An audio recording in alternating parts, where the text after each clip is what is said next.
السلام علیکم ورحمۃ اللہ وبرکاتہ۔ نحمده ونصلي على رسوله الكريم اما بعد فاعوذ باللہ من الشیطان الرجیم بسم اللہ الرحمن الرحیم ونيسرك لليسرى فذكر إن نفعت الذكرى سيذكر من يخشى ويتجنبها الأشقى الذي يصلى النار الكبرى ثم لا يموت فيها ولا يحيا قد أفلح من تزكى وذكر اسم ربه فصلى بل تؤثرون الحياة الدنيا والآخرة خير وأبقى إن هذا لفي الصحف الأولى صحف إبراهيم وموسى صدق الله العظيم۔ پیارے بھائی اور بزرگوں، ماں بہنوں، اللہ رب العالمین کا شکر، اس کا احسان ہے کہ اللہ تعالیٰ نے آج ہم سب کو قرآن کی نسبت اور تعلق محبت کی بنیاد پر اس بابرکت مجلس میں شرکت کی توفیق نصیب فرمائی۔ اللہ تعالیٰ قبول فرمائے، آخرت کے لیے نجات کا ذریعہ بنائے۔ اس سے پہلے 2 ہفتے یعنی 2 تفسیر کی اس مجلس میں ہم نے سورہ اعلیٰ کی چند آیات مبارکہ پر روشنی ڈالا تھا، اور بات یہاں تک پہنچی تھی کہ اللہ رب العالمین نے نبی کریم علیہ السلام کو ایک ایسا پاکیزہ طریقہ، پاکیزہ دین عطا فرمایا ہے جس میں مکمل آسانیاں ہی آسانیاں ہیں، سہولت ہے، سمجھنا بھی آسان، عمل کرنا بھی آسان، کیونکہ خود اللہ رب العالمین نے اس عمل کے سلسلے میں ایک ذمہ داری طور پر یوں فرمایا تھا کہ سنقرئک فلا تنسى الا ما شاء اللہ، یعنی ہم آپ کو قرآن بھی پڑھا دیں گے اور قرآن اس طرح پڑھائیں گے کہ آپ کبھی بھی بھولیں گے نہیں۔ اور دوسری صورتوں میں اللہ تعالیٰ نے خود ذکر فرمایا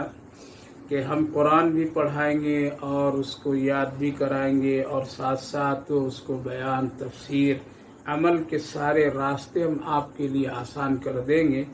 آپ کو اس سلسلے میں پریشان ہونے کی ضرورت نہیں ہے۔ لہذا آج ہم اس آیت مبارکہ پر کچھ روشنی ڈالنا چاہتا ہوں، جس میں اللہ نے فرمایا وَنُيَسِّرُكَ لِلْيُسْرَى، اور بہت ہی آسان شریعت پر چلنے کے لیے ہم آسانیاں پیدا کر دیں گے، یعنی ہم آپ کو ایک ایسا طریقہ اور ایسی چیزیں عطا کر دیں گے جس پر عمل کرنا آپ کے لیے بھی بہت آسان، آپ کی امت کے لیے بھی بہت آسان۔ لہذا جب اس آیت کریمہ اور اس حکم پر ہم غور کرتے ہیں تو اللہ کریم رحیم اپنے بندوں پر، کہ اللہ تعالیٰ نے جو دین اور جو شریعت پیارے آقا نبی کریم علیہ السلام کی معرفت سے اپنے بندوں تک پہنچایا، وہ نہایت ہی آسان ہے، بہت ہی سہل ہے، سمجھنا بھی، عمل کرنا بھی۔ شریعت کے جو مسائل اور شریعت کے جو اعمال ہیں وہ 3 چیزوں پر اس کا حاصل اور خلاصہ آ کر کے رکتا ہے، کہ اللہ نے جو حکم دیا ایمان لانے کا، جو ایک اہم چیز ہے، اس کو اتنا آسان بنایا کہ ایک بندہ اگر ایمان لانا چاہے تو اس کے لیے کوئی مشکل نہیں ہے، اس کے لیے کوئی بڑی تیاری کرنے کی ضرورت نہیں ہے، اس کے لیے کوئی بہت بڑا سرمایہ لگانے اور خرچ کرنے کی بھی ضرورت نہیں ہے، اس کے لیے کوئی بہت بڑی مجلس اور بہت بڑی دعوت کا اہتمام کرنے کی بھی ضرورت نہیں ہے، بلکہ ایک بہت ہی سادی سیدھی زندگی اور بہت سادہ طریقے سے اللہ رب العالمین نے وہ آسان اور سہل طریقہ دیا ہے کہ اگر کوئی بندہ ایمان لانا چاہے تو جہاں جب بھی جس وقت چاہے وہ آسانی کے ساتھ اسلام میں وہ داخل ہو سکتا ہے۔ اس کے لیے کوئی مشکل کام نہیں ہے اور اس کے لیے کوئی بڑا سرمایہ لگانے کی ضرورت نہیں ہے، بلکہ کلمہ لا الہ الا اللہ، شہادت کے کلمے اگر اس نے پڑھ لیا صدق دل سے اور اس کا اقرار کیا تو گویا کہ وہ ایمان میں داخل ہو گیا۔ تو پتہ یہ چلا کہ اللہ تعالیٰ نے جس ایمان پر ہم سب کو رہنے سہنے کا حکم دیا اور لانے کا حکم دیا، اس کا طریقہ اتنا آسان بنایا کہ کوئی آدمی کل قیامت کے دن یہ کہہ نہیں سکتا ہے کہ اللہ اس لیے میں ایمان نہیں لایا کہ ایمان لانے میں بڑی پریشانیاں، بڑی دقتیں، بہت ہی اس پر مسائل اور بہت سارے خرچ اخراجات کے مسئلے تھے، اس لیے ہم نہیں لا سکے۔ تو میرے بھائیو بزرگوں، جو شریعت اور دین کا جو ایک اہم معاملہ ہے، ایمان، عبادات، معاملات، ان تینوں چیزوں کو اللہ رب العالمین نے بہت ہی آسان سہل بنا دیا ہے تاکہ کل قیامت کے دن کسی انسان کو عذر پیش کرنے کی ضرورت نہ پڑے اور یہ کہہ کر کہ وہ انکار نہ کرے کہ اللہ اس لیے میں نے یہ کام نہیں کیا اور نہ کر سکا، اس میں بڑی مشکلات تھے، اس کے اندر بڑی پریشانیاں تھیں۔ لہذا اگر اللہ نے ہم سب کو ایمان لانے کا حکم دیا تو اس کا طریقہ بہت ہی آسان بنایا۔ اسی طریقے سے جو اللہ رب العالمین نے اپنے نبی اور لاڈلے حبیب صلی اللہ علیہ وسلم کو جو عبادات کرنے اور کرانے کا حکم دیا، وہ عبادتیں بھی بہت ہی آسان، بہت ہی سہل، بہت ہی سہولت اس میں مہیا فرما دیا۔ غور کیجئے، نماز کا اگر مسئلہ لے لیں ہم اور آپ تو دیکھیے نماز کو اللہ نے کتنا آسان بنایا، کتنا آسان بنایا۔ 24 گھنٹے میں پورا حساب و کتاب کر کے اگر ہم دیکھیں تو 5 وقت نماز کے لیے صرف 1 سے 1.5 گھنٹے کا وقت اس میں لگتا ہے، اور پھر اس کی ادائیگی کے لیے اللہ رب العالمین نے بہت ہی آسان طریقہ عطا فرمایا۔ سب پر نماز کو بھی ہر وقت اور ہر گھڑی پر اس کو فرض نہیں قرار دیا، بلکہ اس کے لیے دائرہ، اس کے لیے حدود، اس کے لیے عمر اور اس کے لیے ساری چیزوں کو طے فرما دیا تاکہ ایک آدمی اپنی سہولت اور اس آسانی کے ساتھ میں عمل کر سکے۔ لہذا آگے اللہ رب العالمین نے نمازوں کے جو احکامات بتائے اور نبی کریم علیہ الصلاۃ والسلام نے جو نماز کا طریقہ ہم سب کو عطا فرمایا ہے، اس میں بڑی آسانیاں ہیں کہ ایک آدمی اگر خدا نخواستہ نماز اگر وہ تمام ارکان کی ادائیگی کے ساتھ اگر نہیں پڑھ سکتا ہے، یعنی مثلا سجدہ نہیں کر سکتا ہے، رکوع نہیں کر سکتا ہے، کھڑا نہیں ہو سکتا ہے، تو اس کے لیے ساری سہولیات شریعت میں موجود ہے۔ وہ اشارے سے نماز پڑھے، بیٹھ کر کے نماز پڑھے، اور لیٹ کر کے بھی اگر اس کو اشارہ سے ہو تو اس سے بھی اس کو ادائیگی کرے۔ اللہ نے کہیں کسی وقت میں مجبور نہیں کیا۔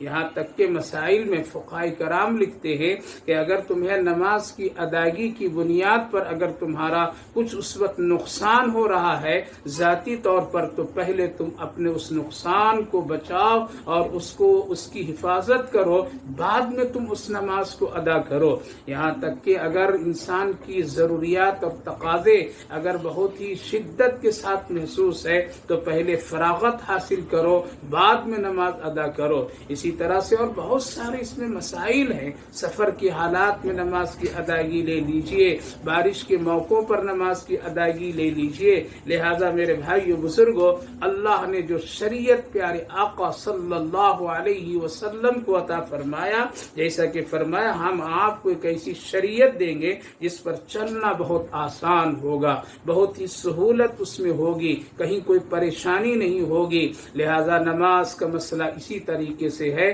کہ اس میں آسانیاں ہی آسانی ہے، سہولت ہی سہولت ہے۔ اس کے باوجود بھی اگر کوئی بندہ اس کو نہیں ادا کرتا ہے، نہیں پڑھتا ہے، تو اس کے سلسلے میں سزا اور جزا کے بھی احکامات اور حکم بہت ہی سخت وعیدوں کے ساتھ میں وارد ہوئے ہیں۔ انسان کو بچنا چاہیے، انسان کو ہیلے بہانے سے اپنے آپ کو دور رکھ کر کے نماز کا اہتمام کرنا چاہیے۔ اسی طرح سے حج جو شریعت کے ایک بہت ہی اہم رکن ہے، اللہ رب العالمین نے اس کو بھی بہت آسان بنایا، سب پر فرض نہیں کیا بلکہ اس کے لیے بھی ایک وضاحت اور اس کے حدود طے فرما دیے، کون حج کر سکتا ہے، کون نہیں کر سکتا ہے۔ اگر ایک آدمی کے پاس میں مال ہے لیکن صحت نہیں ہے، ایک آدمی کے پاس صحت ہے لیکن مال نہیں ہے، دونوں کے سلسلے میں احکامات موجود ہیں۔ ایک آدمی کے پاس مال ہے لیکن وہ بیمار ہے یا کسی وجہ سے وہ نہیں جا سکتا ہے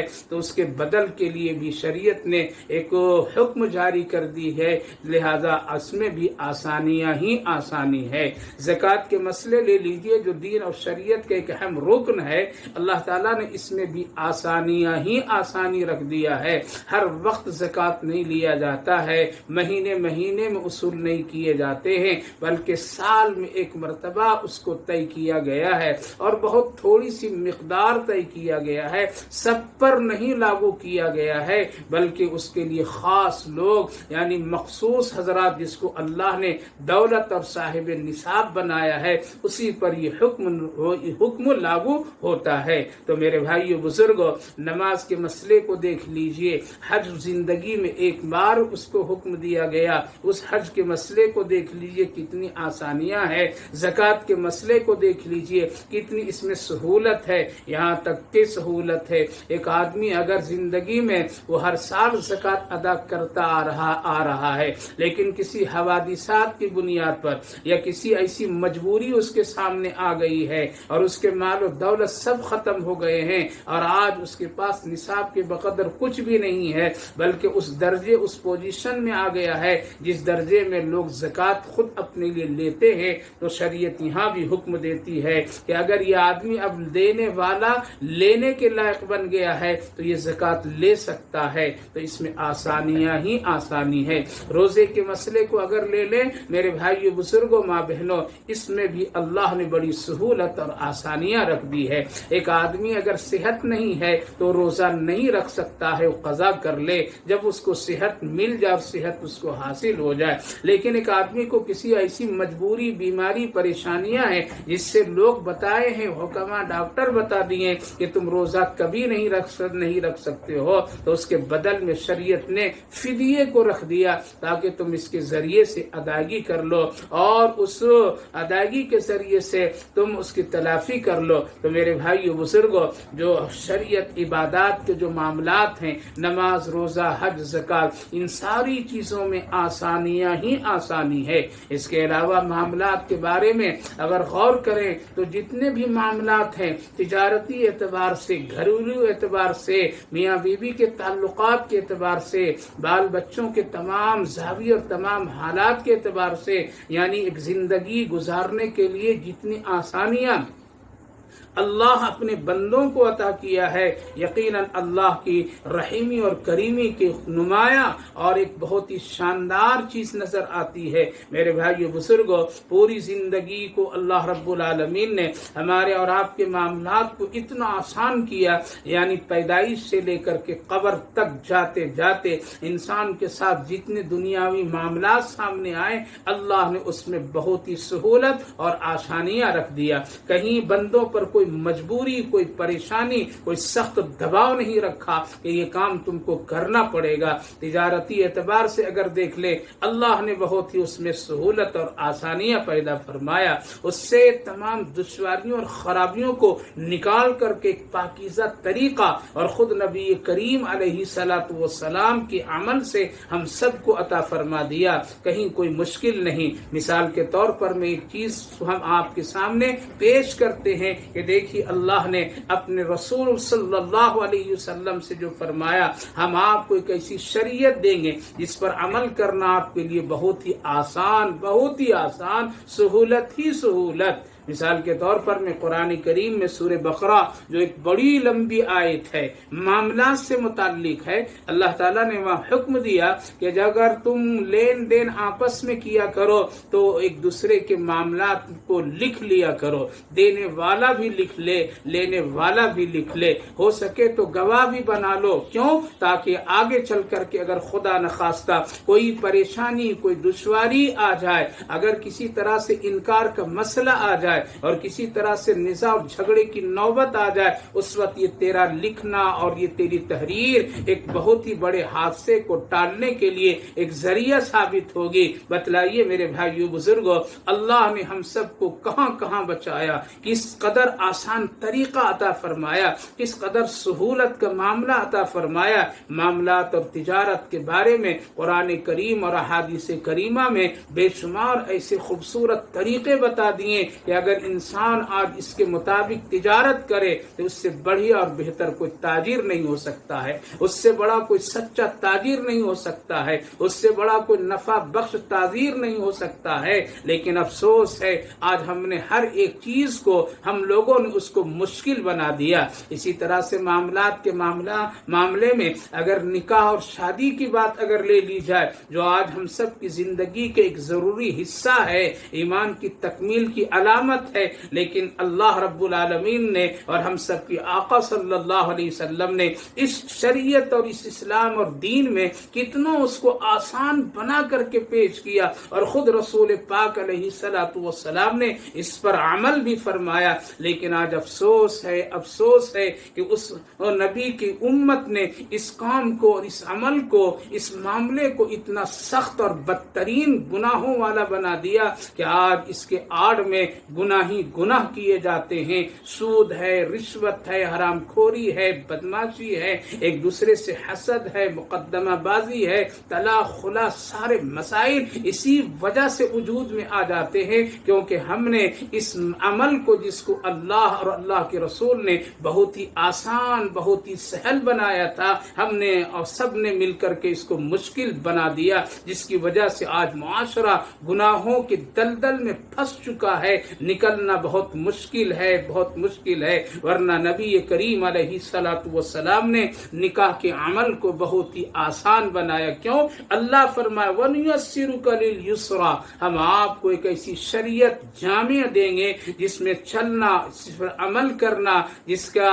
عمل میں لانا بہت ہی آسان، بہت ہی آسان۔ وَنُيَسِّرُكَ لِلْيُسْرَىٰ، اس کے علاوہ غور کریں اور شریعت کے تمام مسائل کو دیکھیں تو آسانیاں ہی آسانی ہے۔ کسی پر زور و زبردستی کرنے کا حکم نہیں دیا گیا ایمان لانے اور ایمان میں داخل کرنے کا۔ اتنا آسان اور خوبصورت مذہب ہے اور دین اور شریعت کی مسائل ہیں، لہذا جو اللہ نے اپنے نبی کریم صلی اللہ علیہ وسلم سے فرمایا اسی کے مطابق ہم سب کو وہ دین پاکیزہ، شریعت پاکیزہ اور تمام پہلو اسلام کے اتنا جامع اور خوبصورت بنا کر کے دیا کہ آج اگر کوئی آدمی اس پر عمل کرنا چاہے تو اس کے لیے آسانیاں ہی آسانی ہے۔ لیکن اگر ایک آدمی اس کو مشکل بنا لے تو پھر یاد رکھیے، جب کسی مسئلے کو ایک آدمی مشکل سمجھتا ہے، مشکل بنا لیتا ہے اور اس کو مشکل سمجھ کر کے چھوڑنے لگتا ہے تو پھر بسم اللہ پڑھ کر کے کھانا بھی اس کے لیے مشکل ہو جاتا ہے، اس کو اللہ کا نام اپنی زبان پر لانا مشکل ہو جاتا ہے، نبی کے سنتوں پر عمل کرنا اس کو دشوار ہو جاتا ہے۔ کیوں؟ اس لیے اس کام کو اس نے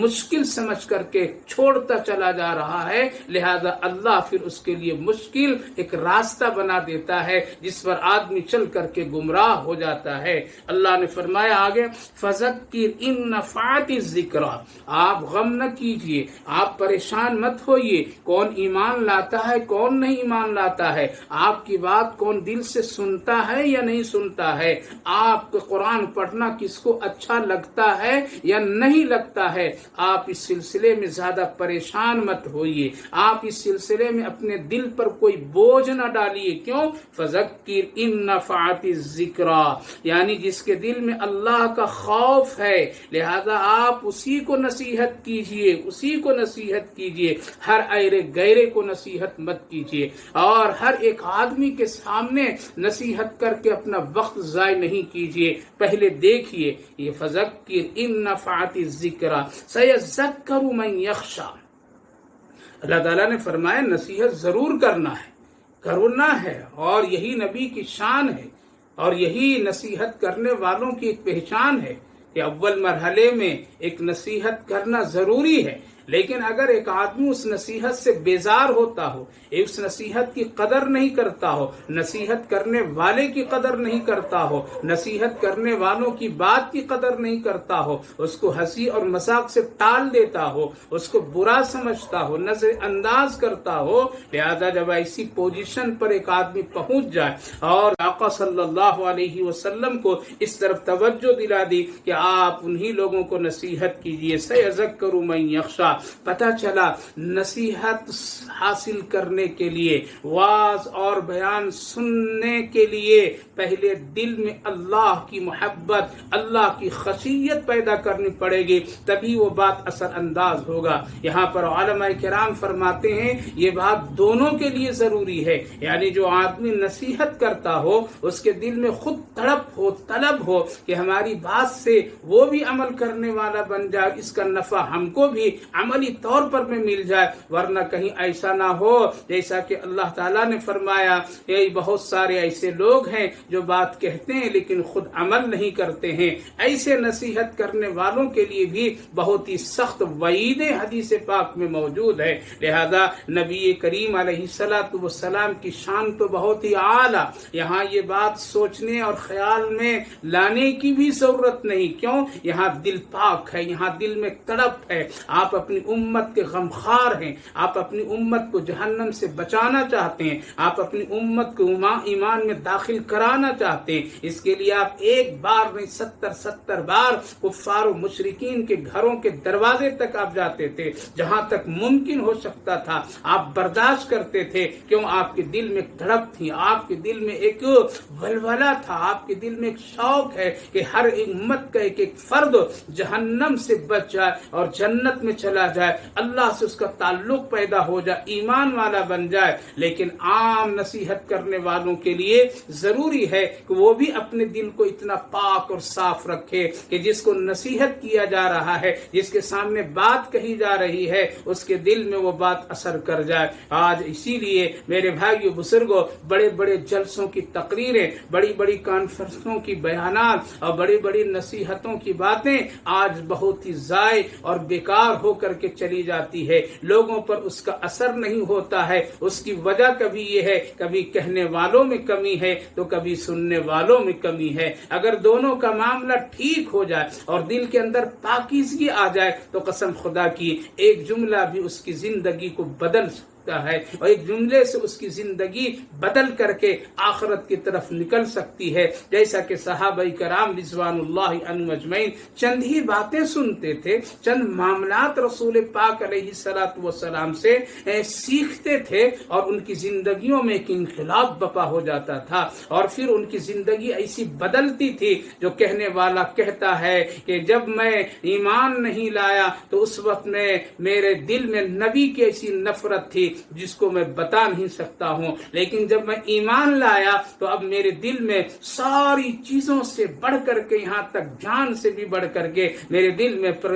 نبی کریم علیہ السلام کی محبت ہے۔ آپ کا دیکھنا مجھے اچھا، آپ کی بات سننا مجھے اچھا، اور آپ کے ساتھ رہنا مجھے اچھا، آپ کے حکم پر جان و مال سب کچھ لگانا اچھا۔ یہ کیا بات ہے کہ یہاں مسئلہ ایسا ہے کہ جو نصیحت حاصل کرنا چاہتا ہے اس کا دل بھی پاک ہے، اور جو نصیحت کرنے والا ہے وہ نور علی نور ہے، وہ نبیوں کا سردار رسول پاک علیہ السلام، جس کو اللہ رب العالمین نے ہر طرح سے پاکیزہ، ہر طرح سے ایک بہت ہی معصوم بنا کر کے اس دنیا میں مبعوث فرمایا۔ لہذا ضروری ہے نصیحت کے سلسلے میں ان باتوں کا خیال رکھنا۔ آگے اللہ فرمایا وَيَتَجَنَّبُهَا الْأَشْقَى الَّذِي يَصْلَى النَّارَ الْكُبْرَى، بہت ہی سخت وعید۔ اللہ تعالیٰ نے فرمایا کہ ہاں وہ جس کے دل میں بہت ہی سخاوت، بدبختی ہے، وہ ان چیزوں سے اپنے آپ کو دور رکھتا ہے، یعنی وہ دور چلا جاتا ہے، دور وہ رہے گا، وہ نصیحت کے قریب کبھی بھی نہیں آئے گا۔